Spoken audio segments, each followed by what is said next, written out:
सर्वमंगल मांगल्ये शिवे सर्वार्थ साधिके शरण्ये त्र्यंबके गौरी नारायणी नमस्तुते। अर्थात हे माँ गौरी, आप ही जीवन में कल्याण करने वाली, मंगल करने वाली हैं और जीवन प्रदान करने वाली। नमस्कार, स्वागत है आपका हमारे आज के विशेष कार्यक्रम में और मैं हूँ आपके साथ प्रिया सिंह। दर्शकों, हिमाचल प्रदेश को ऋषियों की भूमि, देवभूमि और तपोभूमि के नाम से भी संबोधित किया जाता है और हिमाचल प्रदेश में अनेकों धार्मिक स्थल है और उन्हीं धार्मिक स्थल में से आज हम आपको लेकर आए हैं शिमला में स्थित संजौली की चोटी पर स्थित एक मंदिर जो कि अपनी खूबसूरती के लिए प्रचलन में है और इसका नाम है ढिंगूधार ढिंगू माता मंदिर। ढिंगू मंदिर संजौली से लगभग 5 किलोमीटर की दूरी पर है।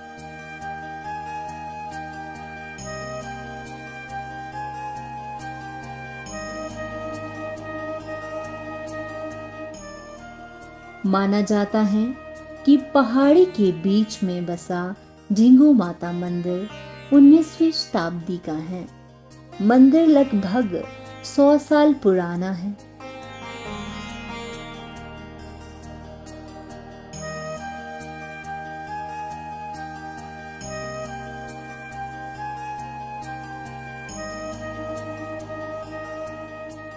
तो आइए बात करते हैं मंदिर कमेटी के सचिव सतीश सूद जी से और जानते हैं मंदिर के इतिहास के बारे में और साथ ही में जानते हैं माँ दुर्गा के नवरूपों में से कौन से रूप की पूजा यहाँ माँ ढिंगू के रूप में की जाती है। तो मैम, जहाँ तक इतिहास की बात है तो ये 100 कुछ साल पुराना है। उसका सही आंकलन लगाना तो थोड़ा सा कठिन है सबके लिए, पर जैसे हमारे बुज़ुर्ग बताया करते थे कि ये जो है बहुत प्राचीन मंदिर है। इसका इतिहास ऐसा है, जब ये स्टेटहुड होया करती थी किसी समय जी, रियासतें होया करती थी, तो रियासत के समय किसी राजा को ये इसका दृष्टांत हुआ था कि यहाँ पिंडी स्वरूप में दबी हैं तो उनका उसको निकाला जाए। तो उस राजा ने आकर यहाँ पर जब निकाला तो वहाँ उनको पिंडी के दर्शन हुए। उसके बाद उन्होंने यहाँ पर छोटा सा, बिल्कुल छोटा सा एक मंदिर बनाया। जैसे आपने देखा होगा प्राचीन मंदिर बहुत छोटे होते थे, लगभग 2 बाई 2 का कह सकते हैं हम। और उसके बाद जो था, एक यहाँ पर एक संत महात्मा रहा करते थे जो बहुत वरिष्ठ थे, जो हमारे को सुनने में मिलता है जी। वो इतने वरिष्ठ थे और उस समय वो इस चोटी पे रहा करते थे। वो कहाँ से उनका गुजारा होता था इसके बारे में किसी को कुछ पता नहीं है जी। वो संजौली बाज़ार में जो ये सरकारी नल होते थे वहाँ से पानी ढोया करते थे और माता का स्नान करके उनका जो भोजन वगैरह जो उनको भोग लगता था वो लगाया करते थे। और उसके बाद वो काफ़ी साल उन्होंने सेवा की। कुछ समय के बाद उनका जब उन्होंने अपना देह का वो किया, त्याग किया, तो उसके बाद हमारे यहाँ पर एक कांगड़ा साइड के पंडित जी होते हैं, पंडित जोली राम जी, उन्होंने बहुत साल इसमें सेवा की। तो उसमें बताया जाता है कि उस समय इसका थोड़ा सा जो था स्वरूप हल्का सा उन्होंने बड़ा किया। एक छोटी सी एक कुटिया भी बनाई गई जिसमें पंडित जी रहते थे। पंडित जी का परिवार भी उसमें रहा करता था और इसको इन्होंने आगे माता की सेवा की। तो चलिए चलते हैं मंदिर परिसर में और देखते हैं मंदिर की खूबसूरती और करते हैं माँ दुर्गा के दर्शन। मंदिर में अखंड ज्योति 2400 घंटे कई वर्षों से लगातार जल रही है।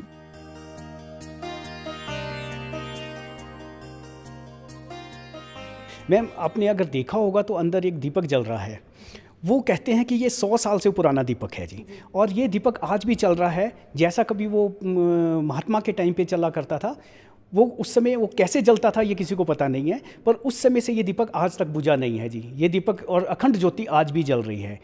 पहले क्या था कि पहले इसमें काली के रूप में इसको माना जाता था, मगर अब जो है इसका जो स्वरूप है वो वैष्णो देवी के रूप से मनाया जाता है। तो अभी जितने भी यहाँ पर हम करते हैं वो वैष्णो रूप में ही इसकी मान्यता है। और इसकी जो मंदिर की मान्यता है, जो इस भगवती की मान्यता है या ढिंगू माता मंदिर के नाम से इसकी मान्यता है, ये बहुत प्रसिद्ध है, बहुत विख्यात है और बहुत लोगों की यहाँ से मान्यता पूरी होती है और यहाँ बहुत दूर दूर से लोग आते हैं। इस ज्योति के दर्शन करने दूर दूर से लोग आते हैं। मंदिर में माता के पुराने समय की 3 पिंडियां हैं। पिंडियों के साथ दुर्गा माता की लगभग 6 साल पहले जीर्णोद्धार की मूर्ति स्थापित की है।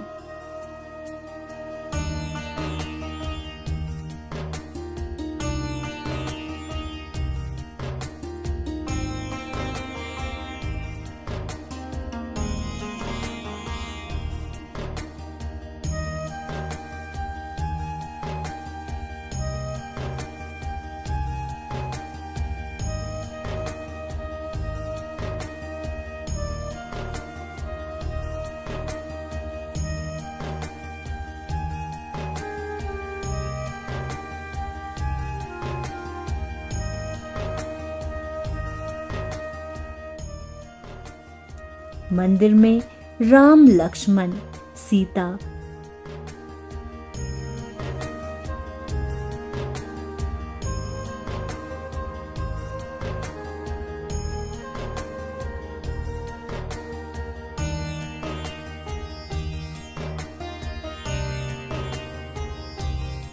हनुमान, सत्यनारायण भगवान, शिव परिवार, 10 महाविद्याएं मूर्तियां भी विराजमान हैं।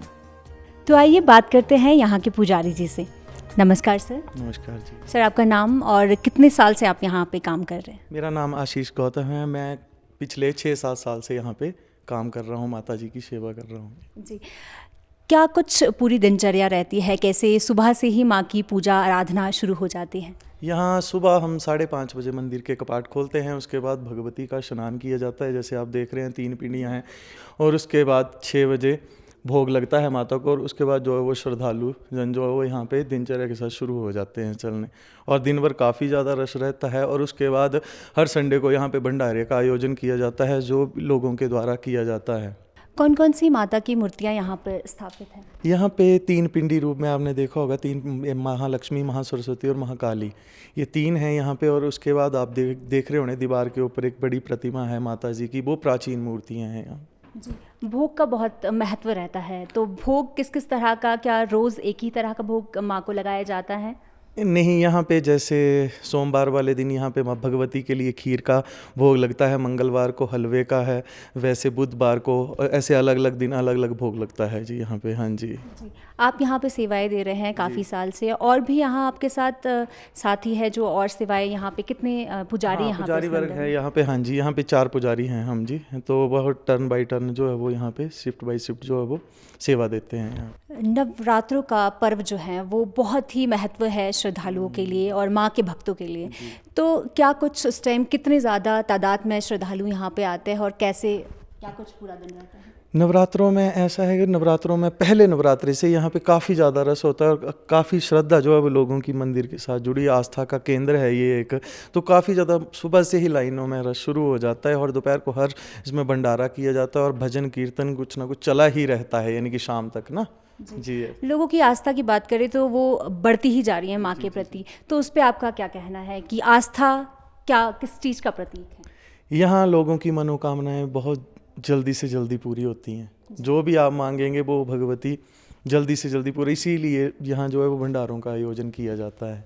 जैसा आप ये दरबार देख रहे हैं, यहाँ पे चांदी के छतर हैं, चांदी का दरवाज़ा है माता रानी। और एक राइट साइड आप देख रहे होंगे हनुमान जी की मूर्ति है, उस लेफ़्ट साइड जो है वो भैरव जी की मूर्ति है। और इसमें ऐसा है, और आप पीछे दीवार पे भी देख रहे होंगे मूर्ति है, चांदी के छतर लगे हुए हैं माता रानी के दरबार में। और ऐसा क्या है जो हम अपने दर्शकों को बताएं कि मंदिर परिसर के अंदर और क्या खासियत है और क्या कुछ और दिखाया जा सकता है? यहाँ माता का शयन कक्ष है, चले आइए दिखाते हैं आपको। जैसे आप ये देख रहे हैं, ये माता का शयन कक्ष है। यहाँ पे माता के शाम को जैसे मंदिर के कपाट बंद होते हैं तो माता की शैया यहाँ पे लगाई जाती है। और सुबह माता रानी को पूरे विधि विधान से जो है यहाँ पे उठाया जाता है। और कई बार तो यहाँ पे ऐसा होता है कि जैसे हम पानी का लोटा रखते हैं तो वो सुबह को खाली होता है। और साथ में आप देख रहे हो छोटी मूर्ति हैं, ये 10 महाविद्याएं हैं। ये सारी तांत्रिक देवी हैं, जिसमें काली, बगलामुखी, छिन्नमस्तिका, धूमावती सारी देवियां हैं। ये सारी तांत्रिक देवियां हैं। तो ये माता का शयन कक्ष है। ऐसा कोई चमत्कार जो आपने कभी महसूस किया हो, क्योंकि पूरे टाइम आप यहाँ पे ज़्यादातर अपना समय निकालते हैं? हाँ, कई बार हम यहाँ रात को खुद भी सोते हैं तो कई बार यहाँ मंदिर की घंटियाँ खुद ही बजने लग पड़ती हैं। कई बार यहाँ पानी का लोटा खाली होता है, कई बार आप बड़ी बड़ी घंटियाँ, और अजीब जैसा कई बार अनुभूति होती है कि माता रानी हमारे साथ में ही है, ऐसा होता है। हाँ जी, जैसे आप देख रहे हैं ये राम दरबार है। हाँ जी, ये साथ में हनुमान जी हैं और भगवान राम जी और लक्ष्मण जी और सीता माता का दरबार है ये जी। और साथ ही में इसके साथ हाँ, ही दरबार जो है, हाँ, ये सत्यनारायण भगवान विष्णु जी का दरबार है। एक तरफ आप देखने होने भगवान सूर्य जी और दूसरी तरफ लक्ष्मी नारायण जी की प्रतिमा है। हाँ जी, साथ में आप देख रहे होंगे भगवान विष्णु जी का दरबार लगा हुआ है। साथ में एक तरफ सूर्य भगवान जी, एक तरफ सत्यनारायण जी हैं और काफ़ी अद्भुत प्रतिमा है, तो आप दर्शन कर सकते हैं जी। और साथ ही में एक और दरबार जो हम देख पा रहे हैं, ये है भोले बाबा का। हाँ जी, ये शिव परिवार है जी। आप देख रहे होंगे शिवलिंग है और साथ में पहले नंबर पे कार्तिक जी हैं और साथ में भगवान भोलेनाथ की प्रतिमा है और माता गौरा की, और साथ में गणेश जी हैं। हरि ओम ओम वंदे देव उमापति श्रीगुरु वंदे जगत कारणम वंदे पन्नगभूषणम मृगधरम वंदे पशूनां पति वंदे सूर्य शुशंक वंदिनयनम वंदे मुकुंदम प्रियम वंदे भक्तजनाशयं च वरदम वंदे शिवशंकरम वंदे उमाशंकरम श्री साम सदाशिवाय नमो नमः। नमस्कारं कुर्यातः। पंडित जी, आपके द्वारा बहुत अच्छी जानकारी आपने हमें दी, मंदिर परिसर के बारे में हमें बताया, इसके लिए आपका बहुत बहुत धन्यवाद।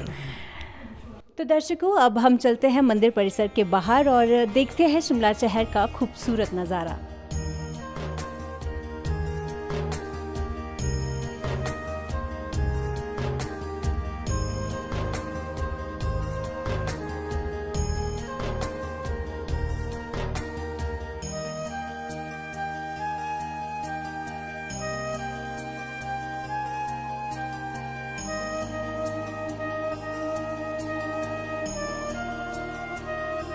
आपने ये देखा होगा कि पहले बहुत छोटा सा मंदिर था, पर 1980 के बाद जब कमेटी ने इसका अपना टेक ओवर किया तो इसको थोड़ा सा इसका विस्तार किया, पर 1996 के बाद तो ये बहुत इसका विस्तार हुआ है, इसका जीर्णोद्धार भी किया गया।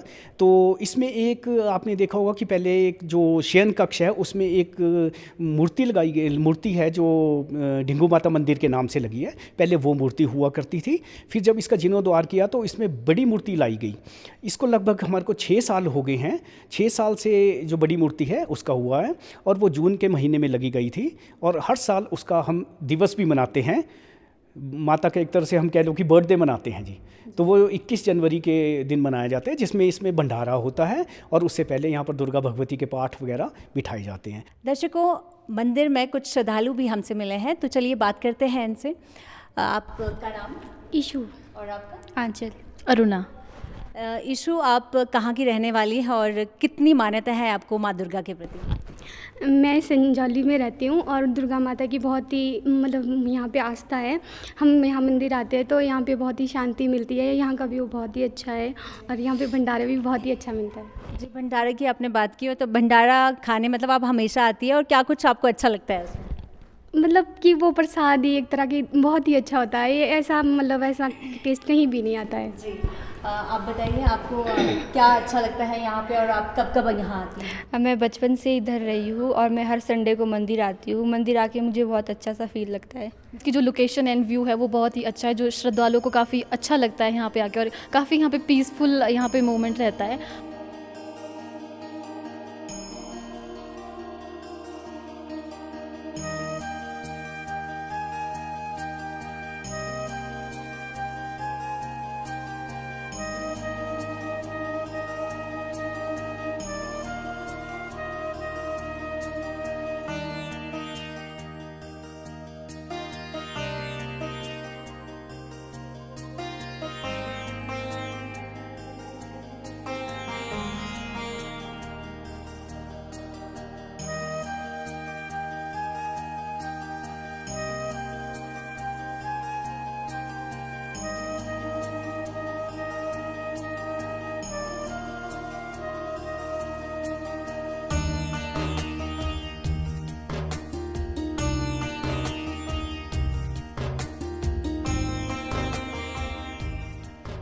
साल में 2 बार नवरात्रे होते हैं, तो इसमें हमारे दुर्गा भगवती के पाठ, चंडी पाठ जिसको हम बोलते हैं, तो चंडी पाठ किए जाते हैं।